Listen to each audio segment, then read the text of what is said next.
Doctor લોકો છે આ પણ યોગમાં પાર્ટિસિપેટ કરી શકે અને સાથે બીજી જે સ્વૈચ્છિક સંસ્થા છે, રમતગમત મંડળ છે, સાંસ્કૃતિક મંડળ છે, આ લોકોને પણ એટલે કે એમાં ભાગ લેવા માટે આમંત્રણ આપ્યું છે. પારણા, ભુવન, શેત્રુંજય, તલેટી રોડ પાલિતાણામાં ત્યાં પણ આપણે કાર્યક્રમ કર્યો છે. તો એ રીતે આપણે 21 જૂન 2025ના દિવસે આંતરરાષ્ટ્રીય યોગ દિવસની ઉજવણી ભાવનગર જિલ્લામાં ધૂમધામથી કરીશું.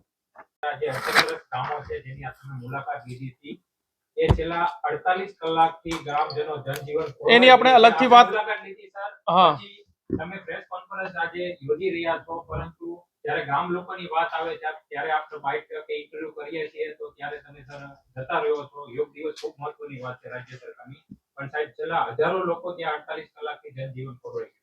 ના ના, મને ખબર છે ને, એના માટે આપણે પ્રયાસ પણ કરી રહ્યા છીએ ને એના માટે સવારે આપણે બાઇટ પણ થઈ ગઈ હતી, એટલા માટે જ વિઝિટ કરી છે.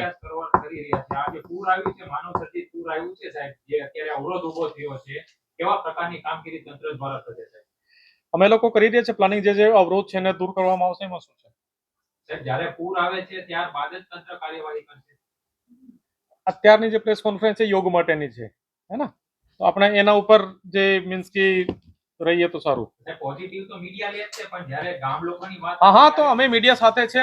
હું આ નથી કહેતો કે ભાઈ તમે કોઈ ખોટા બોલો છો, હું આ નથી કહેતો, પણ અત્યારે યોગની આ પ્રેસ કોન્ફરન્સ છે તો એની વાત આપણી થઈ ગઈ, અને બાકી જે પૂરની વાત છે તો આપણે તમારી એટલે કે હું પણ એટલા માટે મેડમ સાથે અમે લોકો પણ જોયા ગયા હતા, તમે લોકો પણ સાથે જ હતા ને, તો એમાં જે કાર્યવાહી જે કરવાની છે, જે સુધારો કરવાનો છે કરીશું. એમાં શું છે, ગામ લોકોની મુશ્કેલી ક્યારે હલ કરશું હે ને. આમાં ચલો ઠીક.